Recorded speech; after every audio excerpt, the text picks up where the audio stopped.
Global માર્કેટ્સની updates જાણીએ સહયોગી નીરજ કંસારા પાસેથી। Neeraj, good morning. કઈ રીતે વૈશ્વિક બજારો તરફથી આજે સંકેતો છે?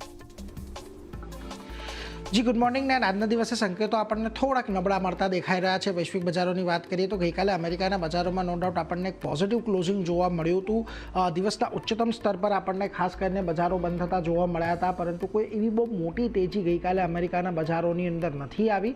પોઝિટિવ બંધ થયા હતા, એક વાતને ખાસ કરીને અહીંયાથી ધ્યાનમાં રાખવાની વાત છે। પરંતુ બીજી તરફ તમે જોશો તો ગઈકાલે યુદ્ધ વિરામને લઈને ટ્રમ્પનું નિવેદન આવ્યું, સામે ઈરાનનું નિવેદન આવ્યું। એ બધાની વચ્ચે આપણે ખાસ કરીને આજના દિવસે નજર રાખવાની છે।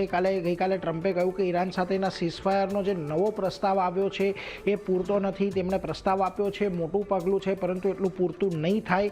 વાતચીત ચાલી રહી છે, જોઈએ શું થાય છે એવું પણ ટ્રમ્પે કહ્યું છે। આ ઉપરાંત તેમણે એવું પણ કહ્યું છે ઈરાન ડીલ નહીં કરે તો પરિણામ ખરાબ આવશે। અને આજે એમણે ગઈકાલનું નિવેદન હતું કે આજે રાત્રે 12 વાગ્યા સુધીમાં ઈરાનના દરેક પુલને તેઓ અહીંયાથી તોડી પાડશે, ત્યારે તમામ પાવર પ્લાન્ટને નાબૂદ કરી દેશે। અને એમણે એવું પણ સ્પષ્ટ કહી દીધું કે સીઝફાયરનો જે નિર્ણય છે એ માત્ર હું કરીશ, અન્ય કોઈ નહીં કરે। એટલે ખાસ કરીને આ પ્રકારનું નિવેદન તમને ગઈકાલે ટ્રમ્પ તરફથી આવતું દેખાયું। બીજી તરફ ઈરાને પણ પોતાના નિવેદન આપ્યું છે। ઈરાને જે શાંતિ પ્રસ્તાવ નકાર્યો છે, પાકિસ્તાને 2 ફેઝનો શાંતિ પ્રસ્તાવ આપ્યો હતો, એ પણ એમણે અહીંયાથી નકારી દીધો છે। સામે ઈરાને બીજી 10 માંગણીઓ કરી છે। આ 10 માંગણીઓમાં તેઓ ઈચ્છે છે કે યુદ્ધનો કાયમી અંત આવે, ન કે 45 દિવસનો સીઝફાયર થાય, પરંતુ કાયમી અંત આવે।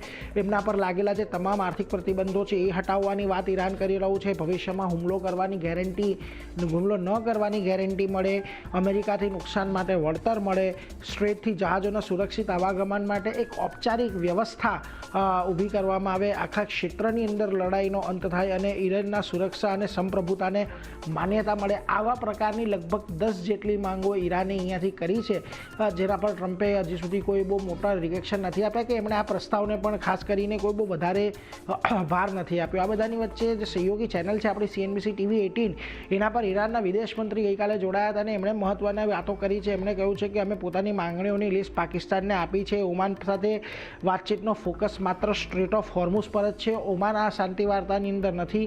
તેમણે કહ્યું કે જહાજોના સુરક્ષિત આવાગમન માટે પ્રોટોકોલ બનાવવા પર અમે ચર્ચા કરી રહ્યા છીએ અને અમે પોતાની માંગણીઓને એક ઔપચારિક સેટ પણ તૈયાર કર્યો છે। તેમણે એવું પણ કહ્યું છે કે ઇસ્ફાનની અંદર જે પાયલટ રેસ્ક્યુની વાત અમેરિકાએ કરી હતી એ ભ્રમ ફેલાવવા માટે કરી હતી। તેનો ઈરાદો ખાસ કરીને ઈરાનના એનરિચ યુરેનિયમ પર કબજો મેળવવાનો હતો, એટલે એ પ્રકારની વાત પણ તેમણે ગઈકાલે કરી છે। જો કે આ બધાની વચ્ચે તમને આજે બજારોની અંદર ઉત્સાહ એટલો નથી દેખાઈ રહ્યો। ગઈકાલે અમેરિકાના બજારો ચોક્કસથી પોઝિટિવ બંધ થયા હતા, પરંતુ આજે સવારે તમને ફ્યુચર્સમાં ફરી પાછું એક વખત દબાણ આવતું જોવા મળ્યું છે। ને એશિયાના બજારોની અંદર પણ આજના દિવસે આપણને એક કામકાજ છે તે ઘટાડા તરફી જ ખાસ કરીને જોવા મળી રહ્યું છે। મિશ્ર કામકાજ છે, જુઓ તમને ખાસ કરીને નિક્કેઈ ઘટાડા તરફી છે, કોરિયા અને તાઇવાન થોડાક પોઝિટિવ છે, હેંગસેંગ, શાંઘાઈ અને સ્ટ્રેટ ટાઈમ્સ પર નજર કરશો તો ત્યાં પણ તમને ઓલમોસ્ટ ઘટાડા તરફી જ કારોબાર આજના દિવસે જોવા મળી રહ્યો છે।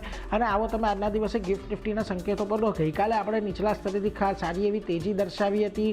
આપણે ખાસ કરીને નિફ્ટી ફ્યુચર્સ પર તમે નજર કરશો તો 23,057 પર બંધ થયા હતા, 22,776ના ગિફ્ટ નિફ્ટી સંકેત આપી રહ્યો છે। એટલે ગઈકાલની રેલી બાદ આજે થોડું ફરી પાછો આપણને ઘટાડો આવે એવા અત્યારે સંકેત મળી રહ્યા છે, પરંતુ મહત્વનું રહેશે કે આ ઘટાડો આપણને ક્યાં સુધી જતો જોવા મળે છે।